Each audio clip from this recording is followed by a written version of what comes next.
Penyusunan kurikulum operasional sekolah atau KOS ya. Apa itu kurikulum operasional sekolah atau KOS? KOS adalah dokumen kurikulum. Sebagaimana yang Bapak dan Ibu ada di sekolah ya. Bapak dan Ibu tiap tahun pelajaran kan suka membuat kurikulum ya. Ada kan? Ada. Karena dalam pembuatan kurikulum itu kan di dalamnya ada visi dan misi, di mana visi dan misi itu jangan selamanya terus selama sekolah itu ada visi dan misinya tetap seperti itu. Setelah ada perubahan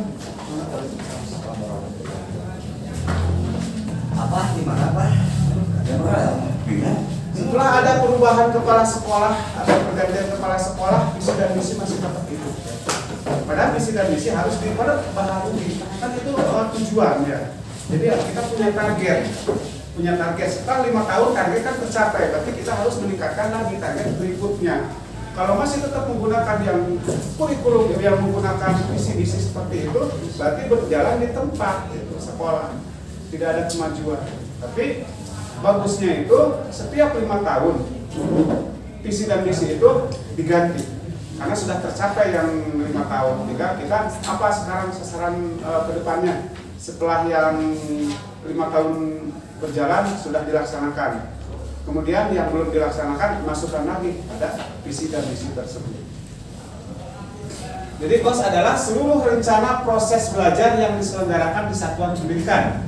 Kemudian pedoman seluruh penyelenggaraan pembelajaran di sekolah. Di dalamnya kan kalau dulu ada KKM kan di dalamnya itu ada visi misi, ada KKM, ada kalender pendidikan, apalagi yang ada dalam KTSP, silabus, kemudian program apalagi, Rumis, prota, ada kan di dalamnya itu dokumen 2 ya, dokumen 2 adanya.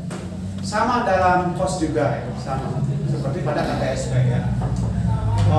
Segala sesuatu rencana dan program-program itu tertuang dalam kurikulum.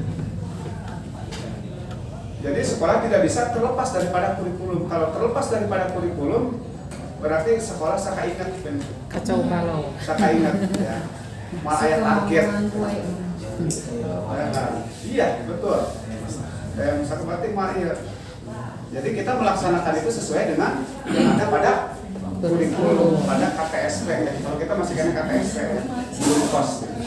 Ini hanya sekedar pengetahuan saja buat Bapak dan Ibu guru ya sekolah.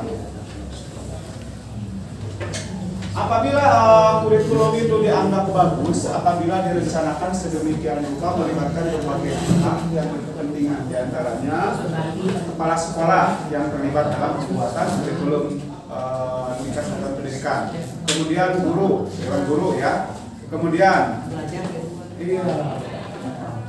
orang tua komite ada di dalamnya, kemudian lebih bagusnya lagi menggunakan stakeholder kalau ada. Kenapa harus melibatkan stakeholder? Kan mengenai pendanaan, karena kita memasukkan dana-dana yang di luar daripada yang diterima secara reguler dari BOS itu tentunya tidak bisa didanai oleh BOS. Ada hal yang tidak bisa didanai oleh BOS, tapi kalau kita melibatkan stakeholder itu sebagai penyangga dan membantu dalam keuangan. Jadi kalau semua terlibat dalam pembuatan KTSP ya, insya Allah sekolah akan lebih bagus, akan lebih maju karena punya target, punya program. Tahun pertama ini apa programnya? Ini tahun kedua apa, tahun ketiga apa, tahun keempat apa, tahun kelima. Kalau semuanya sudah tercapai, kita bikin visi dan misi lagi yang baru. Kemudian yang belum tercapainya masukkan lagi pada kurikulum tersebut untuk yang berikutnya. Perencanaan pembelajaran juga ada di dalamnya. Ya, perencanaan pembelajaran dalam KTSP di dokumen 2. Masalah KKM-nya juga ada di dalamnya. Masalah kelulusan ada, proses ada. Ya. Jadi aturan-aturan itu sudah ada, sudah dikemas dalam kurikulum ini. Jadi kita tinggal melaksanakan saja sesuai dengan yang direncanakan dalam kurikulum, isinya apa saja. Kita tinggal laksanakan mengenai kelulusan, mengenai kenaikan naik tingkat sekolah. Kan ada aturannya. Anak bisa naik karena ada aturannya seperti ini. Itu tertuang dalam KTSP. Anak bisa lulus, itu ada aturannya dalam KTSP tertuang. Ya.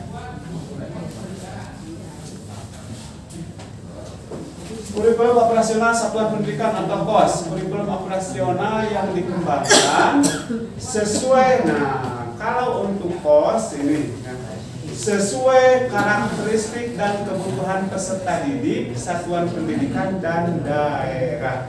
Masih sama ya, masih sama seperti KTSP. Cuman kalau yang ini lebih diperhatikan kepada itu kearifan lokal, dimasukkannya kearifan lokal. Kemudian melibatkan seluruh pemangku kepentingan, ya, termasuk siswa, komite, sekolah dan masyarakat. Kenapa harus dilibatkan? Supaya tahu, supaya kan komite punya program nih, kemudian disodorkan kepada bapak dan ibu kepala sekolah, kemudian dirembukan, dimusyawarahkan, mengambil keputusan yang terbaik. Guru punya program ini, masukkan ke dalam ini. Maksud daripada melibatkan seluruh kepentingan dalam pembuatan kurikulum itu. Ya. Kalau semuanya sudah dilibatkan, kita di sana berembuk, nanti akan menghasilkan suatu kesepakatan, suatu keputusan yang sangat bagus, bisa ditunjang, bisa dipertanggungjawabkan oleh semua pihak. Tapi kalau membuat KTSP-nya hanya seorang wali kepala sekolah, hanya copy paste, hanya tinggal ganti nama SD saja, jangan diharap sekolah tersebut akan maju. Dan yang dibuat seperti itu karena guru tidak tahu apa visi dan misi sekolah. Apa sih isinya daripada kurikulum tersebut, karena tidak tahu, karena tidak dilibatkan sama sekali dalam pembuatan KTSP. Kalau dilibatkan paling tidak hafal visi dan misi. Kalau sudah hafal visi dan misi, kita punya target. Anak didik kita akan kemana, akan seperti apa, bagaimana indikatornya, apa yang harus dicapai, apa yang harus diperhatikan untuk mencapai indikator tersebut. Kalau kita dilibatkan, jadi nanti ketika bapak dan ibu sudah ada di sekolahnya masing-masing, ketika tahun ajaran baru, ketika membuat KTSP, kan KTSP itu tiap tahun dibuat, kan ada perubahan di dalam AKM ya, kalau dalam KTSP kriteria tuntasan minimal harus mau tidak mau minta saja kepada bapak ibu kepala sekolah supaya duduk bersama. Untuk apa? Bukan untuk apa-apa, bukan untuk apa-apa, tapi menyamakan persepsi supaya dilaksanakan kesepakatan nyambung sarang pembiayaan anak dikeluarkan oleh sekolah. Kemudian apabila ada kekurangan bakal nyambung karena melibatkan komite, akan nyambung karena melibatkan orang tua murid, bisa diwakilkan oleh komite, bisa langsung juga ada perwakilan daripada orang tua murid. Jadi orang tua murid akan tahu persis, oh biayanya ini emang kekurangan, perlu dibantu. So, tinggal duduk bersama, musyawarah, oh perlunya berapa untuk membantu pencapaian daripada program-program yang telah dibuat oleh sekolah melalui kurikulum tingkat sekolah pendidikan. Ya. Jadi itu maksud melibatkan semua pemangku kepentingan, ya. Guru, kepala sekolah, siswa, komite, orang tua, kan lebih bagus stakeholder ya, dilibatkan. Mengapa kurikulum operasional berbeda antara satuan pendidikan? Kenapa berbeda antara satuan pendidikan? Karena beda jenjangnya juga, karena beda lokasinya juga, karena beda daerahnya juga, beda karakteristiknya di tiap-tiap daerah. Tentunya akan beda, tidak akan sama yang dibuat di Garut Kota, misalkan di SD Regol 9 dengan di SD Keramat Wangi di Ciserupan, itu akan lain, akan beda. Karena kondisinya beda, lingkungannya beda. Berbeda, jadi akan berbeda antara satuan pendidikan dan ada yang sama. Tapi anehnya kadang kepala sekolah tidak mau tahu, pinginnya instan saja, minta ke rekan kerja, tinggal ganti nama sekolah. Visi misinya yang lucunya sama dengan visi misi sekolah yang kita. Lucu kan ya? Masih mendingan visi misi dirubah sesuai dengan visi misi yang dibuat oleh bapak dan ibu. Jadi ketika membuat visi misi itu bapak harus terlibat. Kenapa? Karena yang akan melaksanakan bapak kan, bapak dan ibu. Harus terlibat, harus hafal. Jadi tahu apa visi misi ke depan, tujuan sudah dicapai ke urang teh, Bila mana anak-anak setelah tamat dari kelas 1 naik ke kelas 2, dari kelas 2 naik ke tingkat 3, 3 ke 4, 4 ke 5, 6, kemudian ke jenjang yang lebih tinggi lagi ke tingkat 7, dia akan hafal. Karena Bapak yang membuat, ya kalau tidak dilibatkan, ada hafal itu mana, ada hafal kumaha, visi misi. Biasanya yang melibatkan seluruh komponen itu sekolahnya akan terlihat maju. Stagnan atau berhenti kelihatan dari outputnya, ya. Jadi mengapa kurikulum operasional berbeda antar satuan pendidikan? Agar bermakna. Kurikulum operasional satuan pendidikan dikembangkan sesuai dengan konteks dan kebutuhan peserta didik dan satuan pendidik. Jadi disesuaikan dengan konteks dan kebutuhan. Kebutuhannya akan berbeda diserupakan dengan kebutuhan yang ada di Garut Kota. Kabupaten Garut yang Garut Kota akan berbeda kebutuhan dengan di Kabupaten Bandung Kota, di Bogor atau di Jakarta. Boleh strukturnya sama, tapi itu yang beda dalam.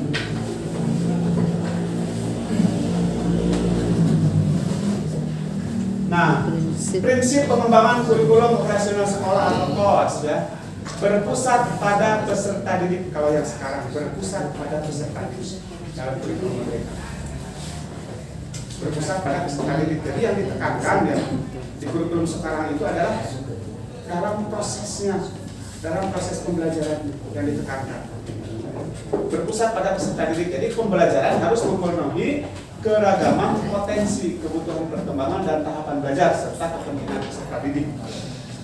Profil pelajar Pancasila selalu menjadi rujukan pada semua tahapan penyusunan KOS. Jadi endingnya pada profil pelajar Pancasila. Karena barangkali bangsa Indonesia itu mengingat keadaan sekarang, bangsa moral anak, kadang anak sekarang berbeda dengan anak yang dulu.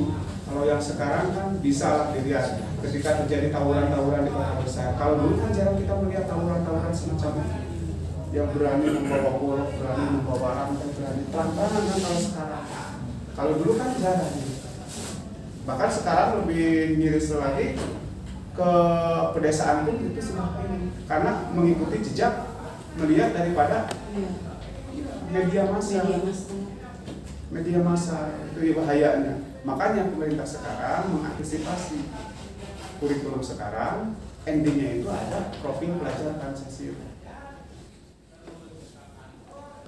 Ditekankan lagi pada profil pelajar Pancasila. Padahal sebetulnya kalau kita di daerah-daerah mah tidak ada ini pun kita sudah melaksanakan kan tentang karakter pada anak, tentang tata krama sopan santun pada anak. Kalau di daerah saya percaya lebih kental, lebih diutamakan gotong royongannya, ya, lebih masih lebih kental di daerah itu.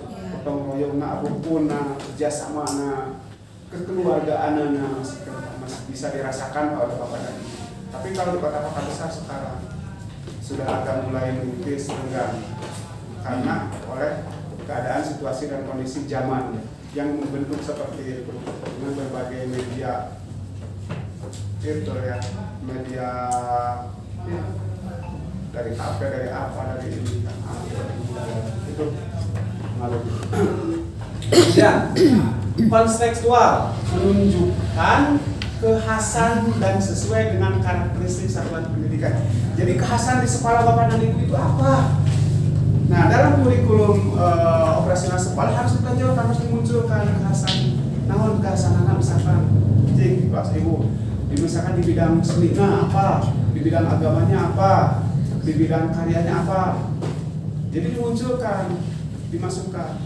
Misalkan mengenai seninya kita mengangkat kembali seni tentang misalkan kalau di daerah-daerah kan calung atau reog atau apa diangkat.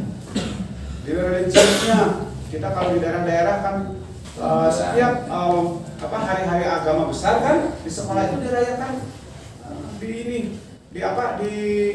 dibuatkan acara setiap hari-hari raya umat Islam, misalkan Maulid Nabi itu di sekolah dilaksanakan. Kalau di kota-kota besar sekarang sudah jarang, tidak Kan jarang lagi, hampir tidak ada, kurang ini.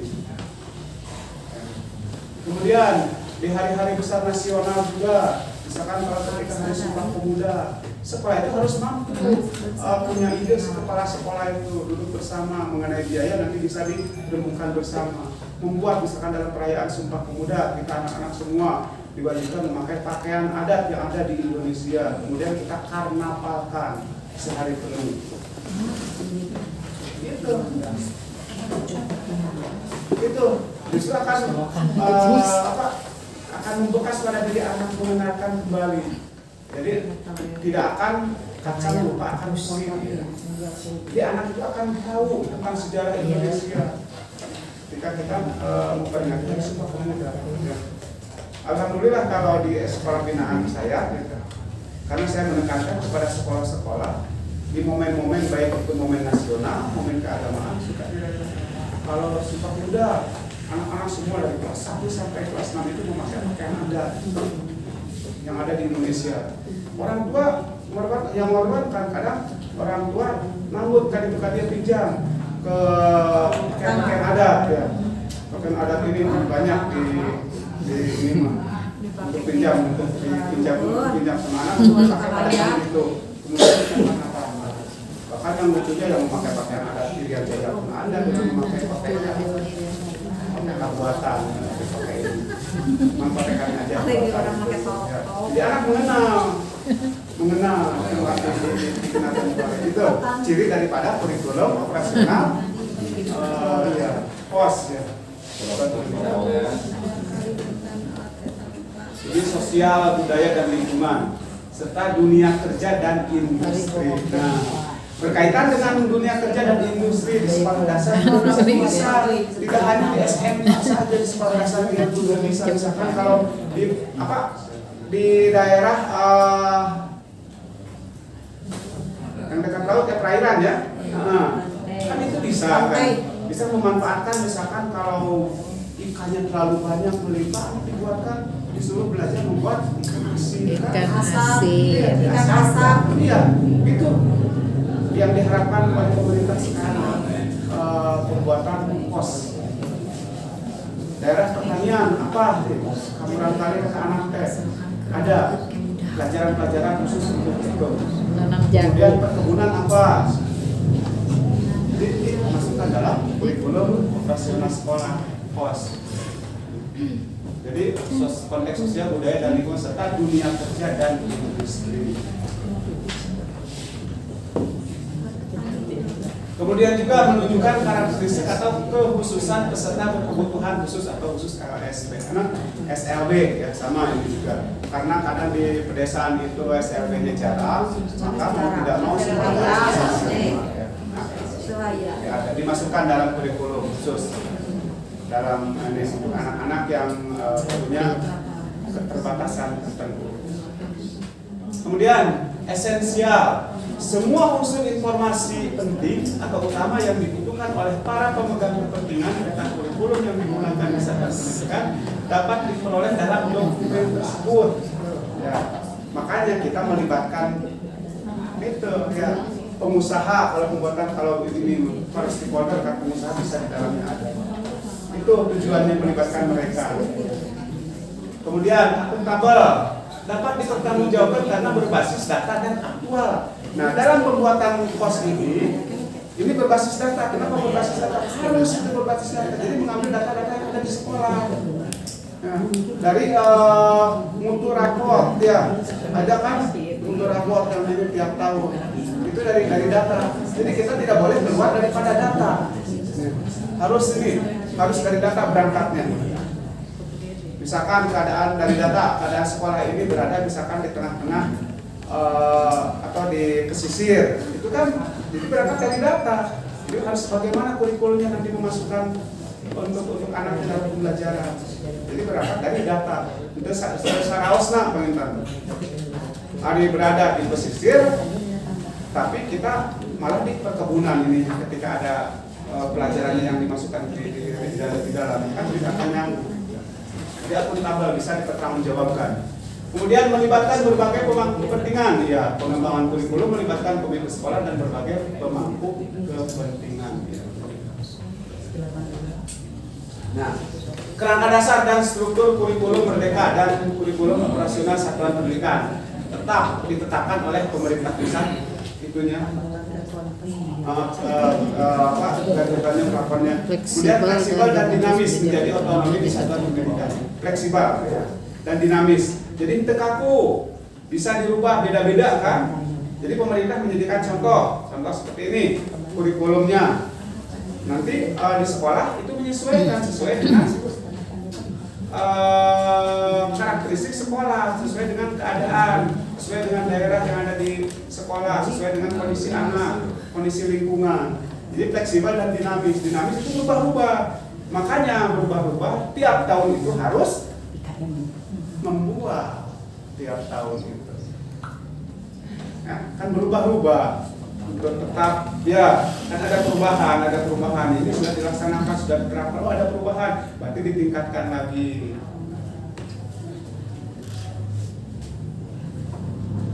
Profil pelajar Pancasila merupakan acuan dalam penyusunan visi, misi, dan tujuan di satuan pendidikan.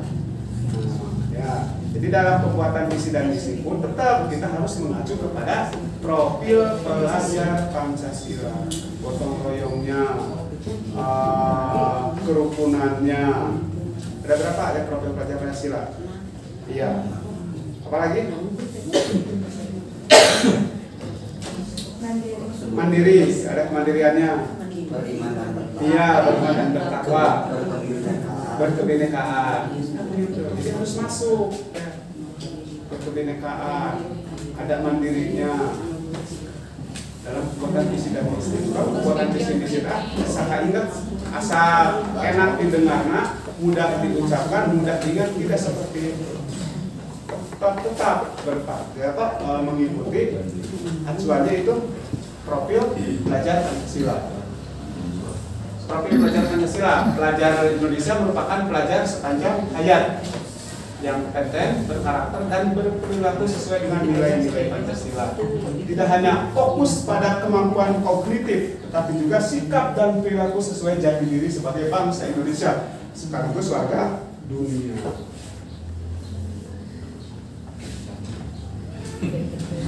Posisi profil pelajar Pancasila dalam kurikulum operasi sekolah, posisinya ada ya di sana. Tujuan jangka panjang segala proses pembelajaran yang berlangsung di sekolah.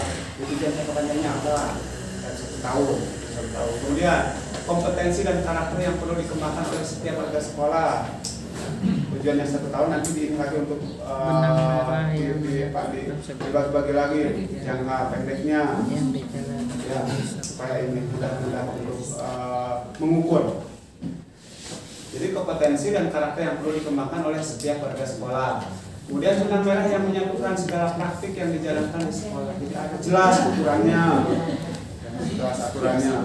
sengambang, kita mengandung verbalisme. Nah, sini komponen kurikulum operasional sekolah KOS. 1. Karakteristik satuan pendidikan. Karakteristiknya seperti apa? Tadi sudah disebutkan. Kemudian visi dan misi dan tujuan satuan pendidikan. Pengorganisasian pembelajaran ada pembagian kumaha pengorganisasian anak.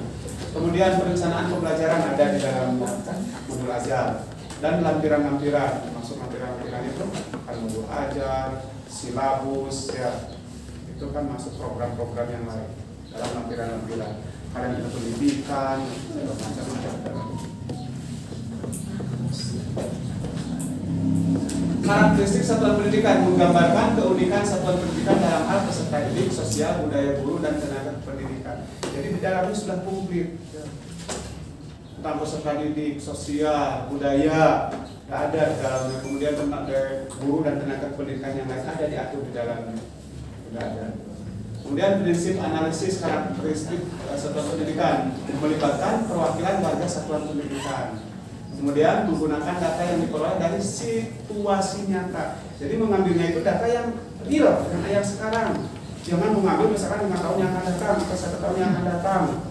Itu mah nyambung gitu. Jadi kondisi pada saat ini saja misalkan apa berangkatnya dari kondisi saat ini supaya kita bisa mengukur nanti keberhasilannya. Kemudian mengalokasikan waktu yang cukup untuk pengumpulan, pengorganisasian dan dokumentasi data. Betul. Jadi ada waktu, jadi pembuatan pos itu bukan hanya 1 hari beres. Ini memerlukan beberapa tahap ini ya. Karena di sana ada pengumpulan data dulu yang berkaitan dengan pembelajaran, berkaitan dengan pendidikan, berkaitan dengan yang menyangkut masalah pembelajaran, pengorganisasian, kemudian organisasi ditetapkan, kemudian dianalisis mana yang perlu, mana yang perlu didahulukan, mana yang perlu, dan dokumentasi data dari tahun-tahun sebelumnya harus ada di dokumentasikan.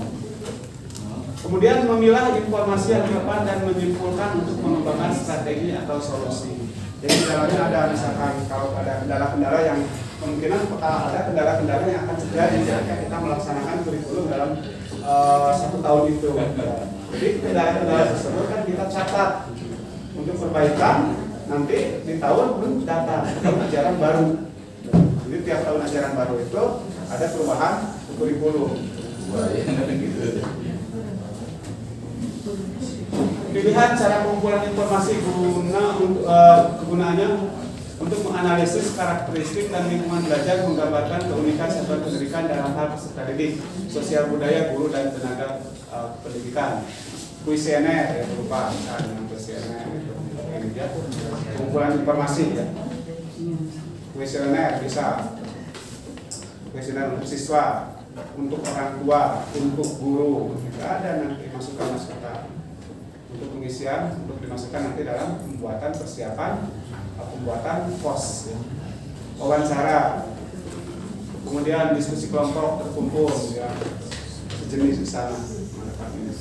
Observasi terakhir tidak terlepas daripada dasarnya rapor pendidikan ya.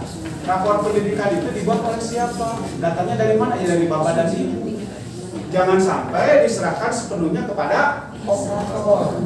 Kadang kepala sekolah tidak mau tahu, segalanya diserahkan kepada operator. Padahal itu tidak. Itu melibatkan ada perwakilan siswa kan, ada perwakilan guru, ada perwakilan orang tua, kepala sekolah, dewan guru, menentukan rapor pendidikan.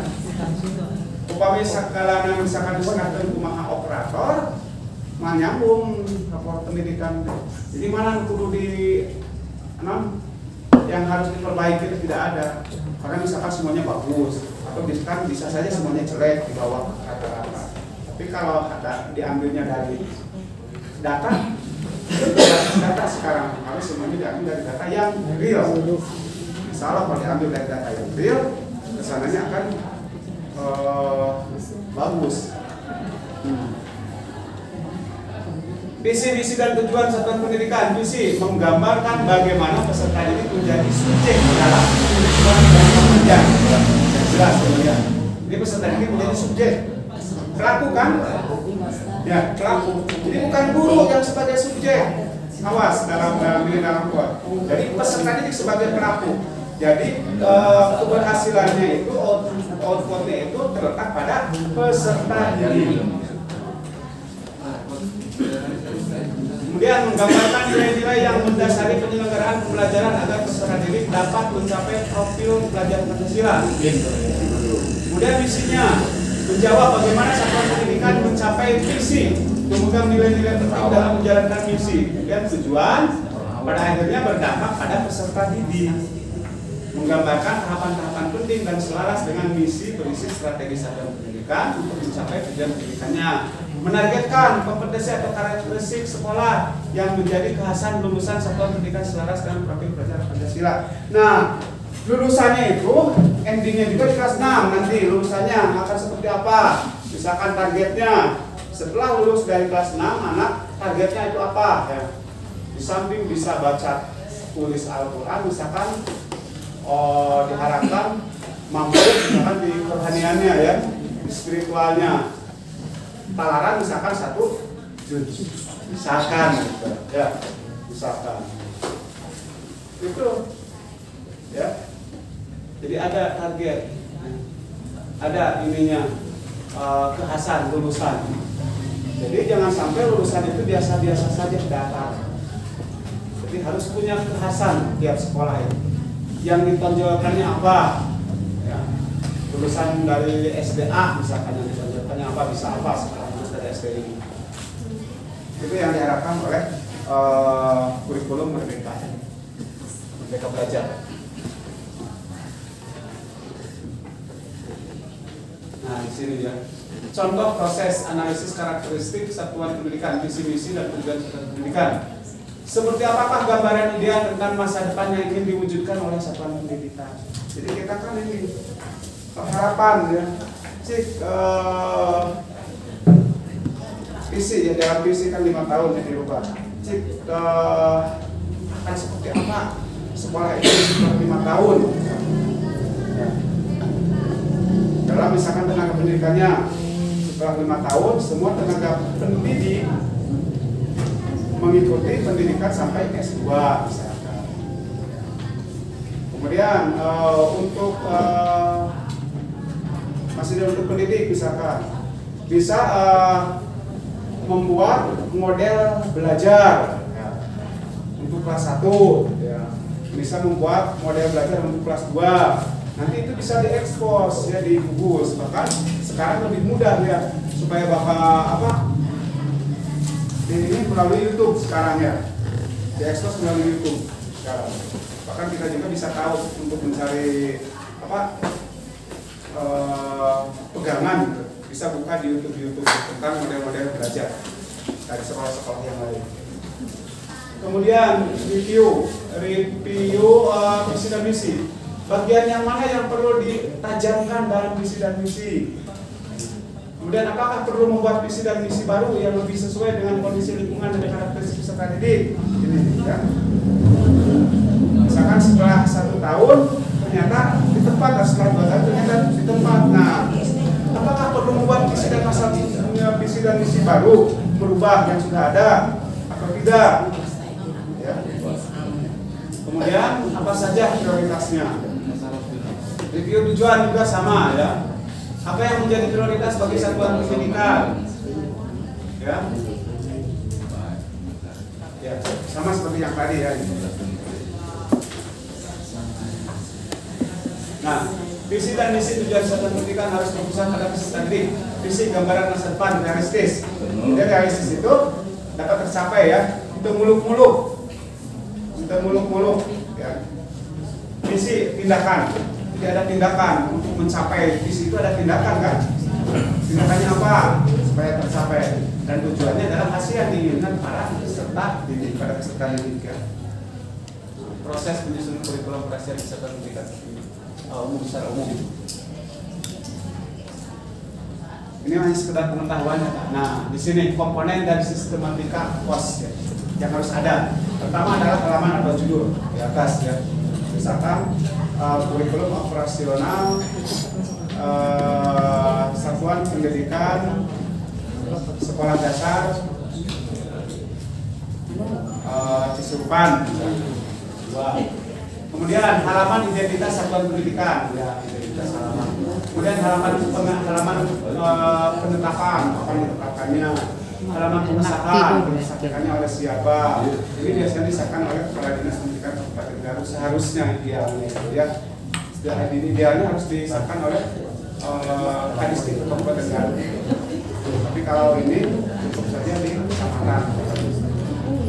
Kemudian kata pengantar, halaman daftar isi bab 1 tentang karakteristik satuan pendidikan. Karakteristik alamnya bagaimana, karakteristik sosial budayanya seperti apa, karakteristik belajarnya mau seperti apa, karakteristik TKK-nya juga seperti apa gambarannya. Dan visi dan misi tujuan, visi tujuan. Ini komponen-komponen yang dalam ini.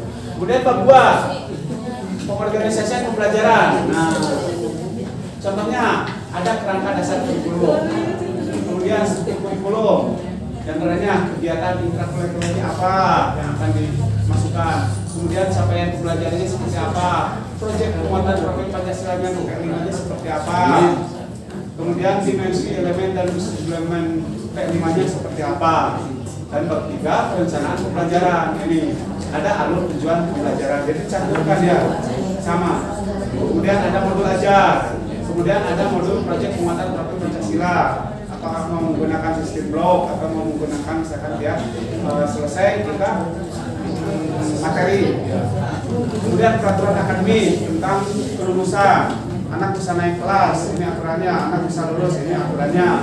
Dan kalender pendidikan. Bab 4 tentang pendampingan evaluasi dan pengembangan profesional.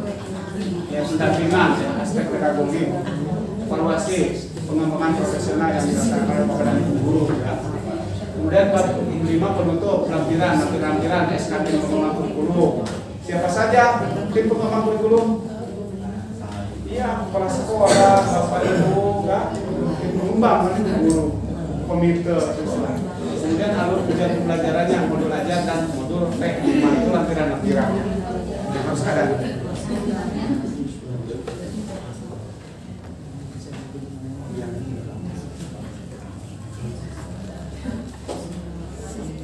Nah, ini dia.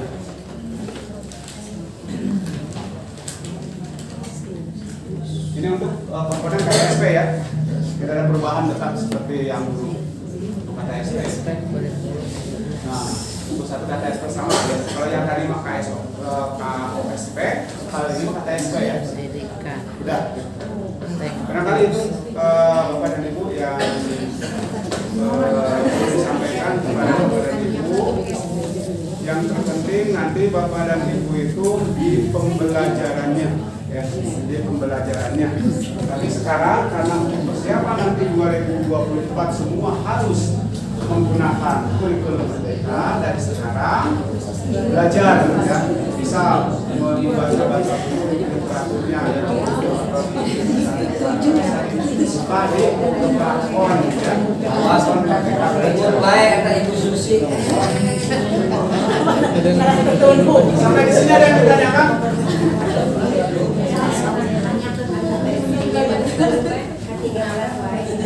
Kumam, Aina menggunakan K13.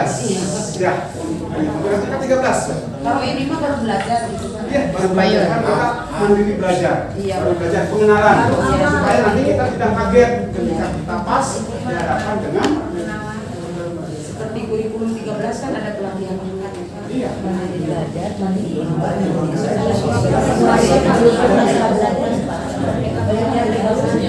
Oh, jadi ini kan ada mandiri belajar ya, mandiri belajar. Segala sesuatunya masih menggunakan kurikulum yang lama. Ya. Cuma dalam pembelajaran, dalam proses pembelajaran menggunakan memasukkan prinsip-prinsip mereka belajar, termasuk di dalamnya proyek profil. Kemudian kalau yang mandiri berubah, ini sebagian sudah membuat sendiri.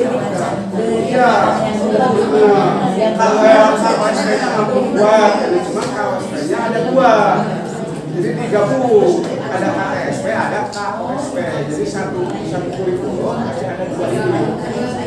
Itu nanti Misalkan untuk kelas 1 dan kelas 4. terus nanya Untuk kelas 4 sudah menggunakan kurikulum Merdeka Belajar untuk kelas 2, 3, 5, 6 masih KTSP. Kalau yang berbagi, bayarnya berbagi mereka total sudah masuk ke dalam kurikulum Merdeka. Jadi sebelum Kalau nanti 2024 semuanya sudah masuk ke dalam kurikulum Merdeka. Tidak ada lagi belajar, tidak ada lagi. Sekarang kan 2022 belajar, 2023 berubah, 2024 berubah.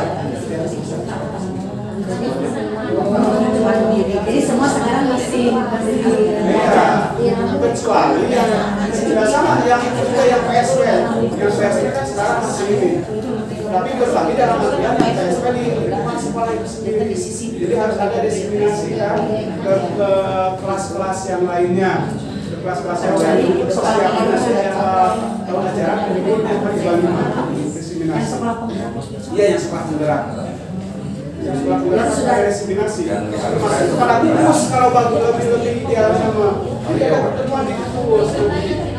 Yang 5 itu yang di promotori sebagai badan ujian budaya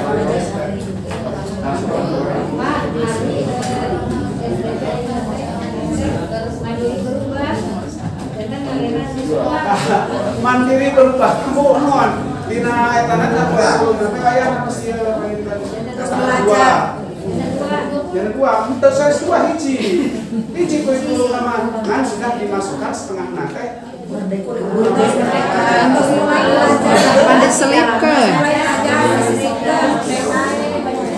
disisipkan sedikit mereka, dikit-dikit dicerita dikit. cuma sekarang sudah kurikulumnya Tapi yang tua baru 1 pekan. iya Belajar berbahasa mandiri belajar masih tetap 2019 pelajarannya saja hanya memasukkan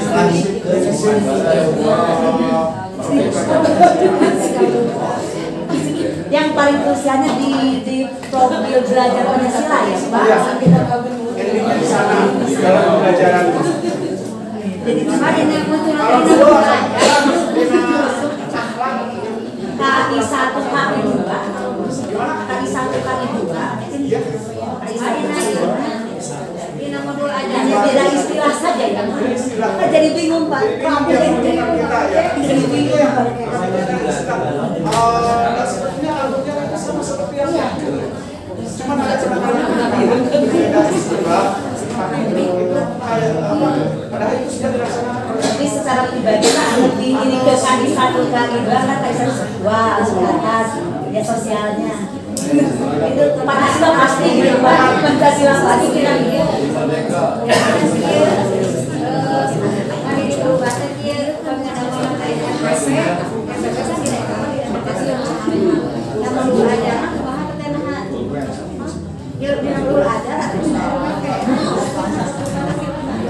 harus belajar kasih cepat agama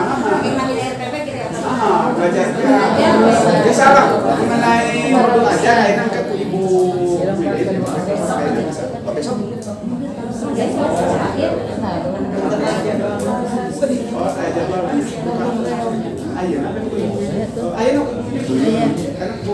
mengenai ya ayeuna tabu baru kita tabu saja. Ini kan di basicnya di guru, jadi nantinya bakal langsung paham tentang mau belajar. Kalau yang sering mau pendidikan bagaimana? Kan kalau aja 2013 ada satu ada nilainya ada sosial. Nanti di buku yang ada. Oh itu di sana. Mengenai laporan pendidikannya.